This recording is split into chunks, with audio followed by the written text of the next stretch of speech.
every Smash stage. Continuing in the stage origin series for the entire Smash series, today we're tackling every stage that debuted in Brawl.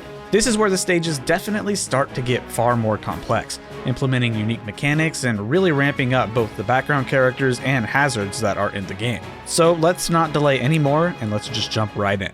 The first new stage in Super Smash Bros. Brawl is Delfino Plaza. Delfino Plaza is the main location of Super Mario Sunshine, serving as the hub that gives access to all of the various worlds found in the game. This stage travels all over Delfino Plaza, with the platforms lowering at various locations to briefly allow the fight to take place directly on the ground, or water, or shrine. The actual Delfino Plaza models are effectively ripped straight from Super Mario Sunshine, with textures updated to fit Brawl style a bit, and the whole thing scaled down to improve performance. As a result, far-off areas that can be seen from Delfino Plaza are also visible in this stage. However, there are plenty of tiny changes here and there. NPCs are removed, many items found and used in the overworld are missing, some pipes are removed, the graffiti portals to other worlds are gone, and various animations are stripped. Most of this is done either because those elements are superfluous, or because it helps cut corners in certain areas to improve the performance of the stage. Next, we have the Luigi's Mansion stage. This stage is a miniaturized version of the mansion that Luigi explores in the game of the same name, filled with spooky ghosties and ghoulies. When all characters are outside of the mansion interior, it will fade so that the exterior of the mansion is in view, and then it'll fade back in showing the rooms while there are characters inside. The rooms visible are all also miniaturized references of actual rooms found in the mansion, though obviously with some clear differences because they are a fraction of the size. Directly in the center, taking up both the first and second stories, we have the foyer, the main entrance into the mansion. On the left side, second story, we have the nursery, the room that belongs to Chauncey, one of the boss ghosts of the game. On the left side, ground floor, we can see the kitchen, which has the same sink, shelves, stove, and cupboard, though in the actual game it's much deeper in the mansion and you wouldn't be able to see it from the front. On the right side, second story, you'll find the study, the room that belongs to Neville. This is a drastically different location, as the study in Luigi's Mansion is on the left side near the nursery. Lastly, on the right side ground floor is the ballroom, another room that is quite out of place. This is where you take on the floating whirlindas. Each story of the house is held up by these 4 posts, which can be attacked and, when they've taken enough damage, will collapse and cause that section of the house to be completely destroyed. When this happens, a bunch of boos will appear and then vanish as if they came out of the house, which is possibly a reference to the mechanic of boos that hide inside furniture and objects in Luigi's Mansion. Our next Super Mario stage is Mushroomy Kingdom.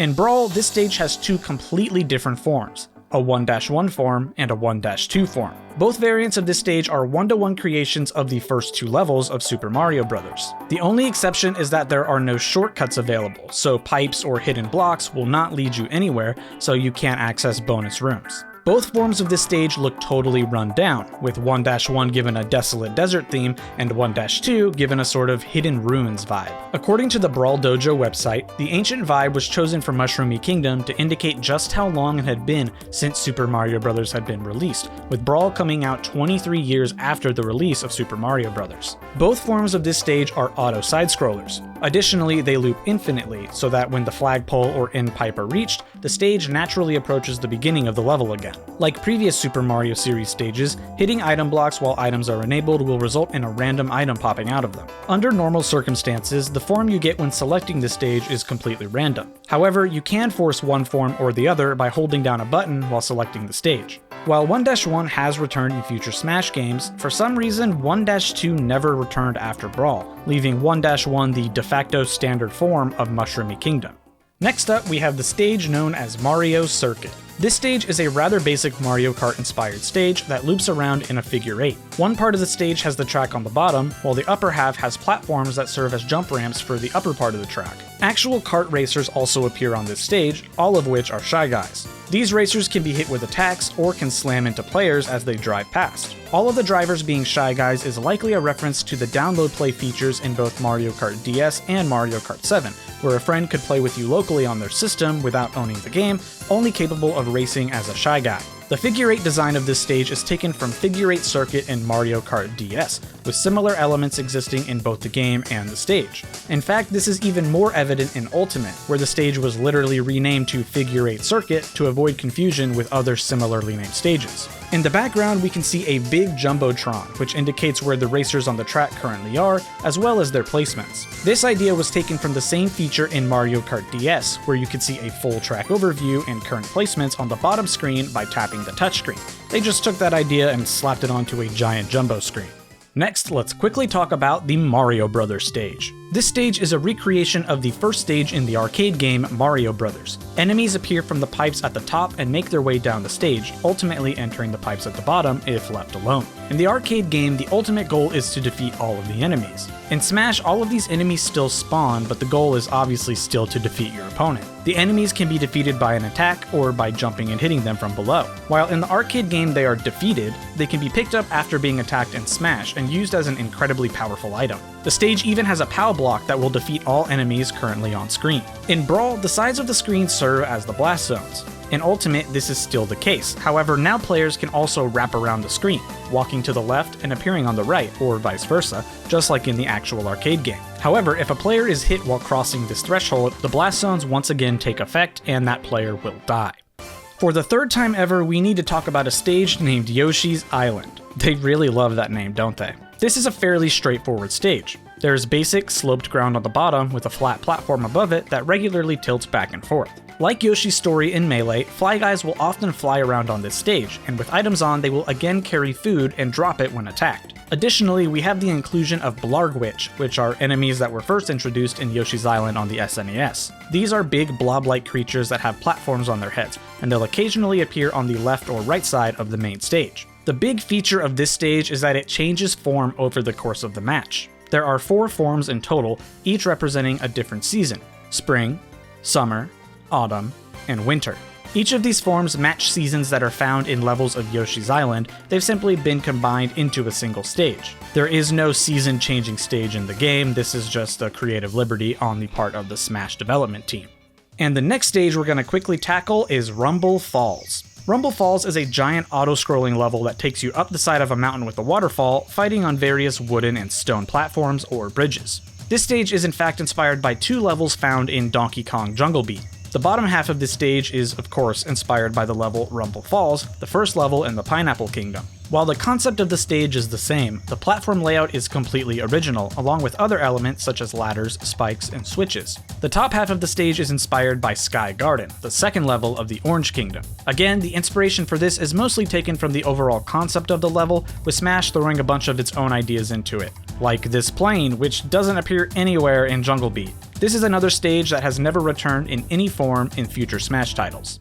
The other Donkey Kong stage is a huge throwback, 75M. This stage is a recreation of the third level in the Donkey Kong arcade game, literally named 75M. Naturally, some liberties have been taken in order to adapt this stage for Smash, such as removing the bottom platform that stretches across the screen, but overall this is a pretty faithful recreation. There are ladders and elevators, fireballs, and springs that act as stage hazards, as well as certain items that give you points. While these points are tallied up at the very top of the screen, they don't actually impact gameplay in any way. At the top of the stage is an 8-bit Donkey Kong that exists mostly in the background. Periodically throughout the fight, Donkey Kong's arcade jingle will play, and he will come onto the actual stage, serving as a big stage hazard before going back into the background. The Brawl and Smash for Wii U versions of the stage are graphically based on the NES port of Donkey Kong, while Ultimate changed this up by making it more accurate to the original arcade release.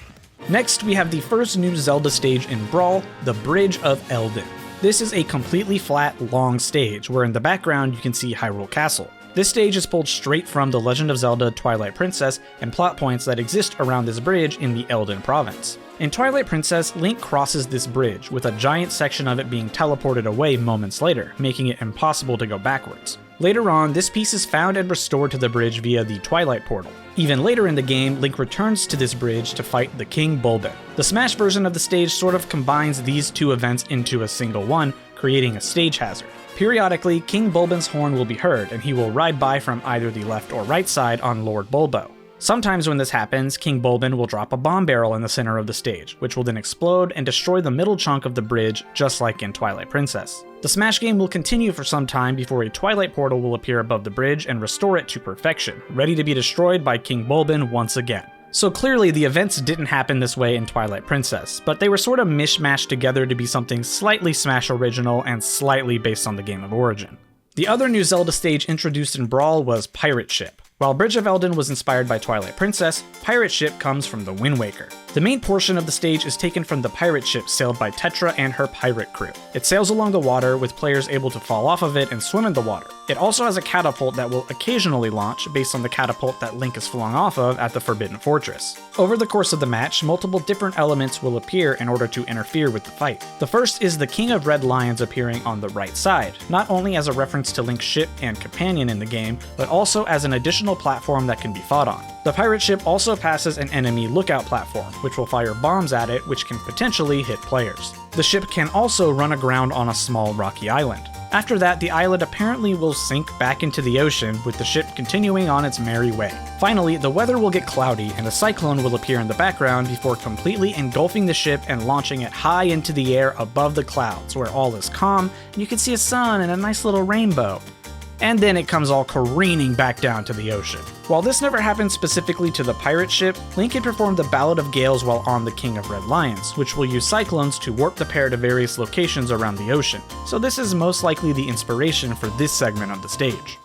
Norfair is the first new Metroid stage introduced in Brawl. This is a series of 5 platforms surrounded by an entire area made of lava. It's based on Norfair's appearance in both Super Metroid and Metroid Zero Mission, but obviously made far more elaborate because of the improved graphical capability of the Wii and beyond. In Super Metroid, there's a section where Samus must climb to the top of a room and exit before lava completely engulfs her and she dies. A similar concept takes place on this stage, with a huge tidal wave of lava rushing towards the stage, with the only safety being small shelters that pop up. These shelters themselves are based on the doors in the Metroid series that need to be shot in order to be opened, though in Smash any attack will do, and the shelters themselves are completely Smash original idea. Other concepts like this are also used, with magma rising from the bottom or taking over half of the screen from the left or right. The other new Metroid stage is Frigate Orpheon. This stage is based on the beginning of Metroid Prime, where Samus arrives thanks to a distress signal. In this opening segment, she fights the Parasite Queen that has escaped. This boss battle and the environment that it takes place in is what inspired the design for the stage. The stage itself has platforms that change shape and layout, an original concept designed to help make the stage more unique. This stage also has a pretty unique feature of an alarm going off and the stage doing a complete 180. While this never happens during the events of Metroid Prime, it could be a very loose reference to Frigate Orpheon collapsing and crashing after Parasite Queen is defeated. Next, let's talk Halberd, the ship of the mysterious warrior Meta Knight. This stage starts out in a large hangar before a platform rises and takes off into the sky above an ocean at sunset. The platform will fly around with the Halberd ship in the background before landing on the main deck of the ship. While on this platform, the combo cannon will attempt to attack players. These attacks are a giant mechanized arm, a giant laser beam, and cannonballs. This stage was designed off of the events of Kirby Superstar Revenge of Meta Knight. Kirby must sneak onto the Halberd and stop Meta Knight from attempting to take over Dreamland. Most of the elements, the hangar at the beginning, the presence of the combo cannon, and even the lighting of the stage, are all pulled directly from the appearance in Superstar. The design of the Halberd has been modified from its appearance in Superstar, and it would serve as the basis for future appearances of the Halberd in Kirby games created after Brawl's release.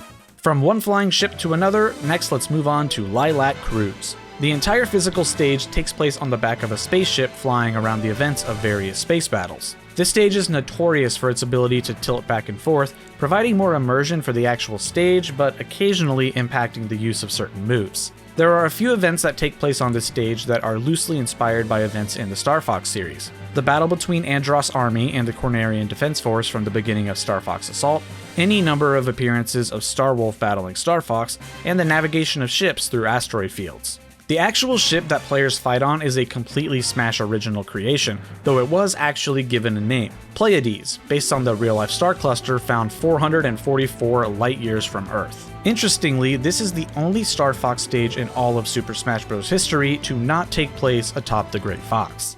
Next, we've got Pokemon Stadium 2.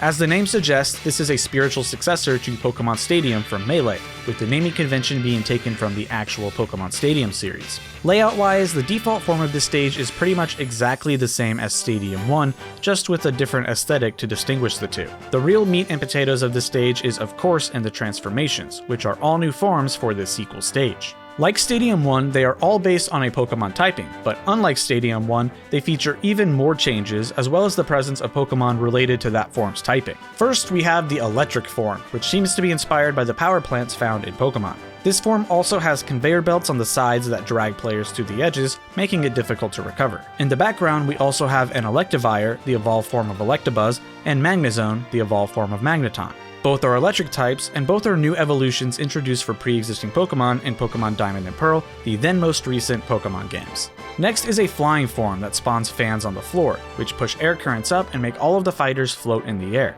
making the battles primarily aerial focused. In the background, we can see a Drifloon, a Hoppip, and a Skarmory, all flying type Pokemon.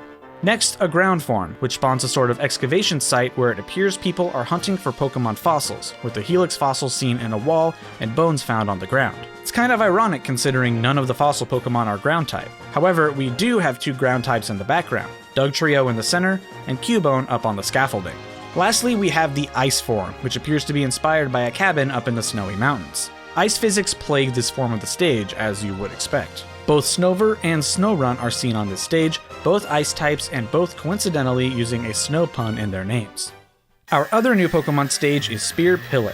This is the first stage since Saffron City in Smash 64 to be solidly based on a location found in the Pokemon games. Spear Pillar is the peak of Mount Coronet in the Sinnoh region and is the location of the climax of the story in Pokemon Diamond, Pearl, and Platinum. The stage is a more realistic interpretation of Spear Pillar, as if it were at the top of a mountain range. The sort of destroyed temple is on the top layer, and the bottom layer is more of a cave, similar to the cave you have to traverse through to get to the peak.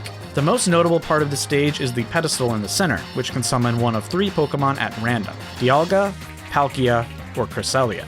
Dialga and Palkia are the primary legendaries of Diamond and Pearl, while Cresselia is simply a secondary legendary Pokemon from those games. All three of these Pokemon have different effects that impact play on the stage. First, both Dialga and Palkia can tilt the screen, cause an earthquake breaking a part of the stage, or fire a laser either vertically or horizontally. Additionally, each Pokemon has more specialized effects that they can perform. Dialga, the Pokemon God of Time, can slow down time for a brief period. Additionally, it can leap onto the actual fighting area of the stage and perform Roar of Time, dealing damage to anyone that it hits. Palkia, the Pokemon God of Space, can reduce gravity, making everyone floatier. It can also perfectly mirror the screen or completely flip the stage upside down. Cresselia, one of the lunar duo of Sinnoh, has two different attacks. First is a crescent energy beam that slowly flies across the screen, acting as a constant hazard.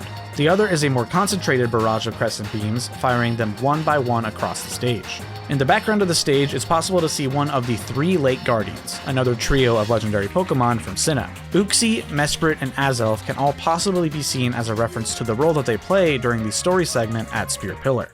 Next, let's move on to a new F-Zero stage, Port Town Aero Dive. This stage is another one based off of a track found in the F-Zero series. Port Town is a regular location in the F-Zero series and also serves as the home of Captain Falcon. While both the Mute City and Big Blue stages before it were from F-Zero X, Port Town Aero Dive is based on its appearance in F-Zero GX, the sequel created for the GameCube after Melee's release.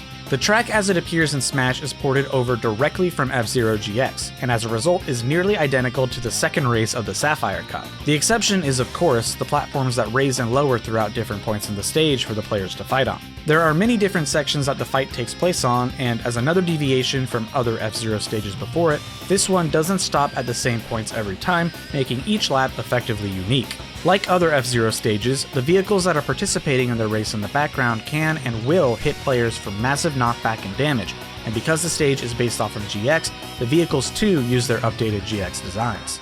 Next, we have the first ever Fire Emblem stage in all of Smash, Castle Siege. The planned Fire Emblem stage for Melee ended up being scrapped during development, which is why this is the first. At this point in Smash history, there had been 3 Fire Emblem characters in Smash total, with Marth and Ike appearing in Brawl, and Roy being left back in Melee. As a result, Castle Siege seems to have been designed to try to make up for lost time and was developed as a very generic Fire Emblem stage, representing the series as the whole rather than one specific title. The stage starts out at a generic castle, with the actual fight taking place on some platforms with the castle in the background. We can also see in the background that the castle is being attacked by large fireballs because, as the stage name suggests, this castle is under siege, which is a recurring story element used throughout the Fire Emblem series. After some time, the stage will begin transitioning, and the players will then find themselves on the inside of the castle in a throne room.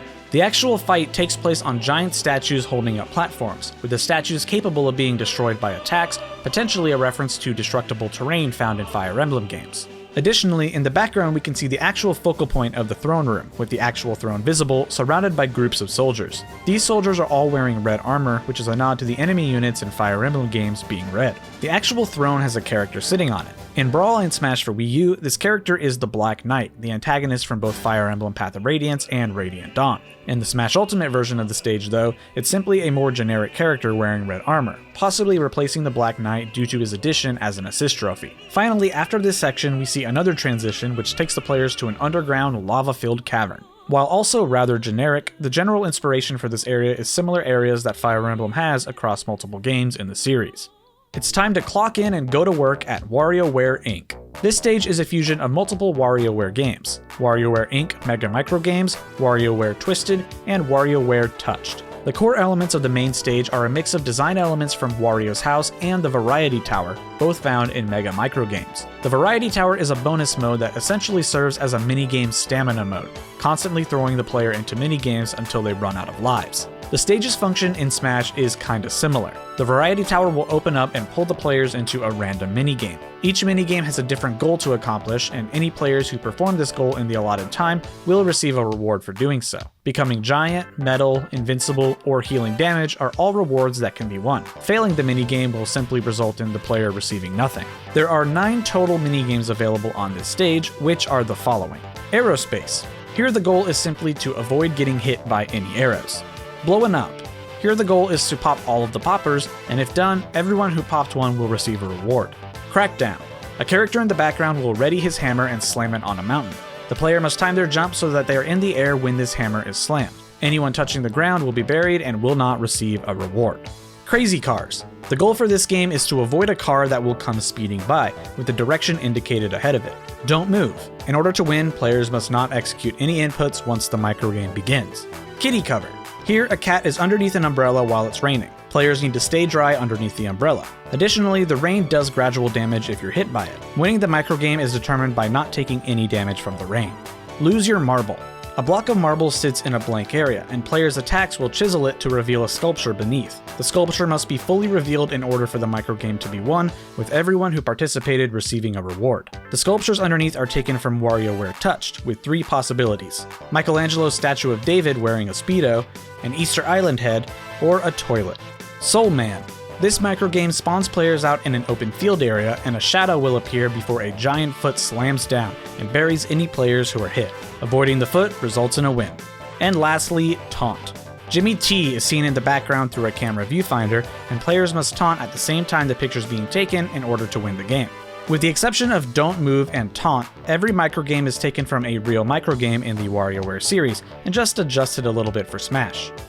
Let's now travel to the Distant Planet, the home stage for Olimar representing the Pikmin series. Both the layout and the background of the stage aren't pulled one-to-one from anything in the Pikmin series, which at the time of Brawl's release only had 2 entries. However, the overall design of the level is inspired by 2 levels in these 2 entries: Forest of Hope from Pikmin 1 and Awakening Wood, a level inspired by Forest of Hope from Pikmin 2. Throughout the level you can find the Pikmin chips, known as onions, as well as flowers that bloom colored numbered pellets. If the player throws pellets into the onions, items will pop out. The larger the number, the more items, and if the color matches, even more items will spawn. This is pulled directly from the same concept in Pikmin, except instead of items spawning, more Pikmin spawn relative to the pellet's number and color. Occasionally, a Bulborb will show up on the right side. His mouth can open up, and if a player lands on his mouth, he will bite down, trapping them and pulling them into the blast zone. In Ultimate, he will still bite down, however it results instead in an instant KO. Bulborbs are aggressive enemies in the Pikmin series, who will attack and attempt to eat Pikmin, so in Smash they instead try to eat the players. There will also occasionally be a downpour of rain, which causes a torrent of water to rush down the hill to the left. If players are caught in this water, they can very easily fall off and die. The only thing I can assume this is a reference to is either showing how small Olimar is in relation to the planet in Pikmin, or the mechanic of certain Pikmin drowning in water. In the background we can see another Bulborb who is just snoozing away. Additionally, we can see another type of enemy in the background, the Cloaking Burrow Nit. In Brawl and Smash for 3DS, they're just part of a low resolution image in the background. However, in Ultimate, everything is fully modeled out and even has animations. Now let's move on to the stage that everyone has spent more time on than they can count, Smashville. Smashville is inspired by the idea of creating and naming your own town in the Animal Crossing series, with the main game this stage comes from being Animal Crossing Wild World for the Nintendo DS. In this case, Sakurai named his town Smashville. The stage itself is incredibly basic, with a simple main stage section and a floating platform going back and forth in the center. The only additional element is occasionally a balloon that floats across the stage. With items on, this balloon will have a piece of food that can be knocked down if attacked. Otherwise, the balloon just appears on its own. Balloons are commonly found in Animal Crossing, usually carrying a present, and can be shot down with slingshots. The stage travels throughout the town of Smashville, with a ton of Animal Crossing elements in the background that you would find during any typical playthrough of an Animal Crossing town. The stage also follows the system clock and will change the time of day on this stage with 4 different settings: dawn, day, evening, and night. Additionally, we have more specific elements in this town. First, the buildings are all notable locations visited in Animal Crossing. The Able Sisters, a clothing shop. Interestingly, in Brawl and Smash for Wii U, this building sign is the French localization for Able Sisters no matter what language you're playing. This is because in the Japanese versions of Animal Crossing, this store uses the French name just because it sounds fancier and it's a fashion store, and this carries over into Smash. However, this shouldn't appear when the game is in English, and in Ultimate, this error is rectified. The museum, which is where the player can turn in various specimens, like bugs or fossils, to be cataloged. The town hall, where a ton happens, from civic duties to paying off debts and disposing of items. Additionally, you can see the player's house in the background, as well as miscellaneous villagers' houses. Aside from buildings, you can see multiple activities take place in the background. Captain's taxi can be seen driving, Gulliver's flying saucer can be seen in flight, and Pete the Mailman can be seen as well. But of course, the biggest attraction for Smashville are the villagers and other NPCs that can appear just behind the action of the Smash battle. There are 30 possible appearances and various combinations on this stage of various Animal Crossing characters, so I won't be diving into them in depth. However, these are all of the characters that can appear. There's a lot of them. In addition to these 30 characters, there is one more special one, KK Slider. KK Slider is a dog who performs concerts for the town, appearing in every single entry in the Animal Crossing series. He's had various roles in the entire series, however Smashville follows his original function, performing a concert from 8 PM to 12 AM on Saturday nights only. When KK Slider plays, the music tracks are no longer the standard music you would hear at any other time on Smashville, but instead real tracks that KK Slider performs, all of which debuted in the first entry of the game, Dobutsu no Mori. Next up, we have another Mother Series stage. This time, it's New Pork City. New Pork City is the final location of Mother 3, built by Porky to commemorate the final of the 7 needles being pulled. There are many attractions there for the occasion, and it's all eclipsed by the Empire Porky building, a 100-story building at the top of the city. The stage itself takes place on some rather basic platforms that vaguely match with the walkways of New Pork City. The actual city itself is in the background, and while it rips the sprites straight from Mother 3, it definitely scales up the size of the city to make it even more massive than it appears in the original game. The stage also has 3 elements found throughout New Pork City. The first is the giant swinging boat, a common amusement park ride that is found in the amusement park in Mother 3. In Smash, it acts as a platform that simply moves back and forth in a swinging arc. There's also a flying limousine that will serve as another platform, slowly making its way across the screen. This comes from the flying limousine that Porky sent to bring Lucas and the party to New Pork City. Lastly, the Ultimate Chimera will occasionally spawn at a random part of the stage. In Mother 3, the Ultimate Chimera is the result of Porky's scientists creating the Ultimate Killing Machine,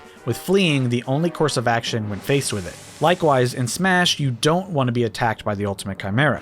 In Brawl, it will result in 100% worth of damage and send you flying, almost surely killing you every time. In its return in Ultimate, it will instead just instantly KO you. Oh, and yeah, New Pork City is a combination of New York City and Porky's name. Next, we have a brand new Ice Climber stage, Summit. According to Smash director Masahiro Sakurai, this stage is the summit of Icicle Mountain, the previous Ice Climber stage found in Super Smash Bros. Melee. Despite the inconsistencies there, we'll just roll with that description. Like Icicle Mountain before it, nearly all of this is Smash original. It mostly takes concepts that were implied in the gameplay of Ice Climber for the NES and extrapolates them for Smash. The floor of the stage is all ice, and so naturally it's incredibly slippery, with only the ice climbers able to walk normally on it, which is kind of a neat detail. Occasionally, vegetables will appear on the stage and they can be eaten to regain some health. However, these items are not from the generic food item slot. Instead, these are based on the vegetables as they appear in Ice Climber for the NES. The stage itself starts out solid, but then eventually breaks off and slides down the side of the mountain, possibly inspired by real-life glaciers having giant chunks fall off regularly. After this segment, the stage lands in some water. A little bit after that, the polar bear in the background will jump and force the stage deeper into the water with the bottom layer fully submerged. The polar bear jumping here actually has a reference. If the player is taking too long to beat a level in Ice Climber, the polar bear will jump up and slam down to force the screen to scroll by one level, potentially killing them. Though it's possible to swim on this stage, it's not exactly advisable, as a giant fish can pop up and eat them, pulling them down underwater, resulting in a KO. Ironically though, this giant fish doesn't appear in Ice Climber at all, but instead appears in another NES game, Balloon Fight. The background of the stage features an icy tundra and, more notably, what appears to be similar to the Aurora Borealis, a phenomenon in the Arctic and Antarctic that causes similar lights to appear in the sky. Next, let's move on to the Smash Bros. Series' first ever Kid Icarus stage, Skyworld. This stage naturally takes place on a world in the sky, with platforms that are supported by fluffy little clouds. These platforms can be attacked and destroyed, but the clouds can still act as platforms when this happens. The name Skyworld comes from the third level in Kid Icarus and Kid Icarus of Myths and Monsters, which has the same name. Additionally, it also has stone platforms and cloud platforms. However, in overall execution, this stage is pretty much entirely Smash original, following Brawl's overall idea of modernizing Pit and his home series for the current day. In the background to the left, we can see a giant temple with a statue of Palutena, which is possibly meant to be Palutena's temple. Outside of this though, there aren't really any references for this stage. Next, we have a spiritual successor to Mr. Game & Watch's Flat Zone stage from Melee, known simply as Flat Zone 2. The basic idea and execution of this stage is exactly the same as Flat Zone 1, with the actual Smash battle taking place inside of a Game & Watch device. This time though, the actual design of the handheld comes from the 1981 re-release of Fire as a part of the widescreen series of games. And like the previous stage, the game name is replaced simply by the word Smash Bros. This time, the stage incorporates 4 different Game & Watch games into its layout. The stage always starts out on the layout taken from the game Fire, where people in a burning building jump out and try to land on a fireman's trampoline. Each form after Fire is random, though there is some indication of what's up next by what appears on screen ahead of the transformation. Next, we have a screen based on the bottom screen of Oil Panic, a Game & Watch game that had 2 screens. In that game, the player tries to fill a bucket with oil and pass it on to a second character on the bottom screen, who fills gas for a man and woman. However, in Smash, this second character is missing, leaving just the man and woman. These two will attack players if they are attacked. That's not very nice. There's also a form based on the game Lion, where you play as lion tamers trying to keep lions from escaping their cage. The lion is missing from this form of the stage, with just the lion tamers there. These two will smack players back towards the cage, with the potential to ping-pong them back and forth if unlucky. And lastly, we have a form based on Chef, a game where you must juggle food to keep it from hitting the ground. In the Smash stage, this chef will throw food out of his frying pan, similar to Game & Watch's Neutral Special, damaging players hit by the food. However, you can take out your anger on all the laggy Game & Watches you have to play on Quick Play by being able to attack this chef, who will fly off screen from a strong enough attack.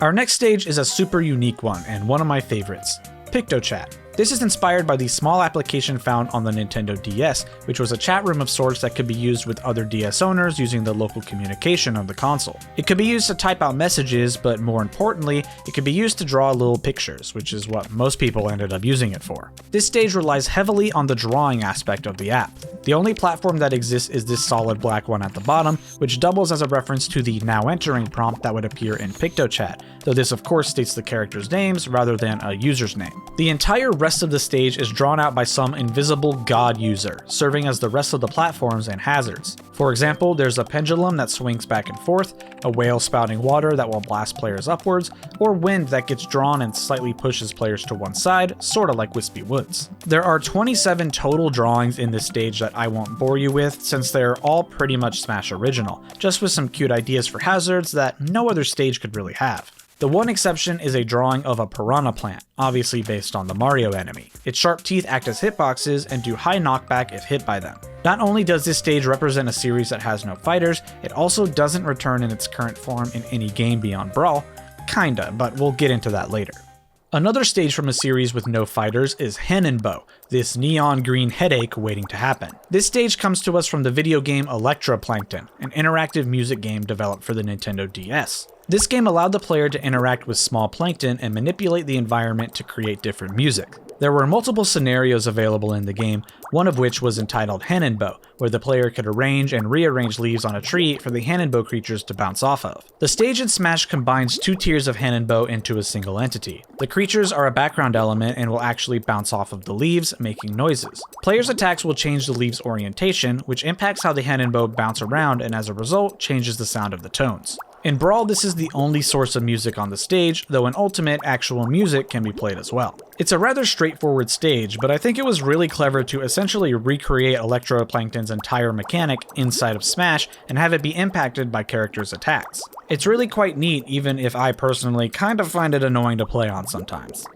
The first ever third-party stage in Smash is none other than Snake's home stage, Shadow Moses Island. Shadow Moses is an island that appears to be a nuclear weapons disposal facility before it's revealed to actually be a cover for a weapons development complex. The stage itself is based on the first area of Shadow Moses Island in Metal Gear Solid 1. The layout is pretty basic, with platforms in the middle and destroyable towers on either side. In this section, a watchtower has a searchlight out looking for threats, and if Snake is seen, guards will attack him. This searchlight also appears in Smash, complete with the classic Metal Gear Solid.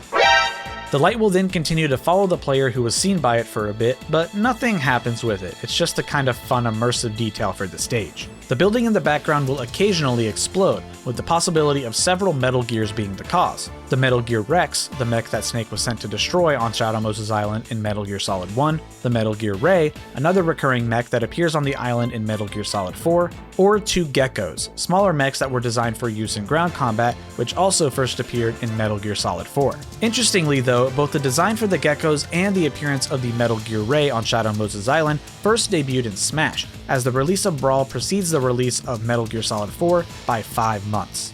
And the final stage in Brawl, which really needs no introduction, is Green Hill Zone.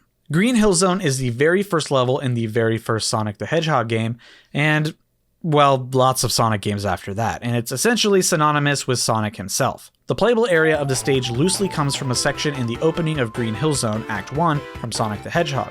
Bridge, followed by a dip, followed by a grassy area. However, there are some differences added just for Smash. The dip in the middle has 3 sections that, if damaged enough, will collapse in a similar way to ground that collapses in Sonic, resulting in a pit that can kill. Additionally, checkpoint lampposts will occasionally appear throughout the stage as well, based loosely on their modern design from around Brawl's release date. While these are naturally checkpoints for if the player dies, in Smash they act as hazards. A player can attack them and it will cause them to turn red and start spinning, knocking any opponents who contact it. In the background we can see a loop-de-loop, a staple of the Sonic series. On top we can see a 1-up monitor, which are often on top of loops like this as it typically is difficult to get up there. Over the course of the match, 3 different characters can be seen running this loop. The first is Miles Tails Prower, Sonic's right-hand man. The second is Knuckles the Echidna, Sonic's rival turned friend. And lastly is Silver the Hedgehog, a recent character introduced in the 2006 reboot title Sonic the Hedgehog. All 3 of these characters use their models from Sonic 06 in this stage, even in the jump to Smash 4 and Ultimate. And that'll do it for this video.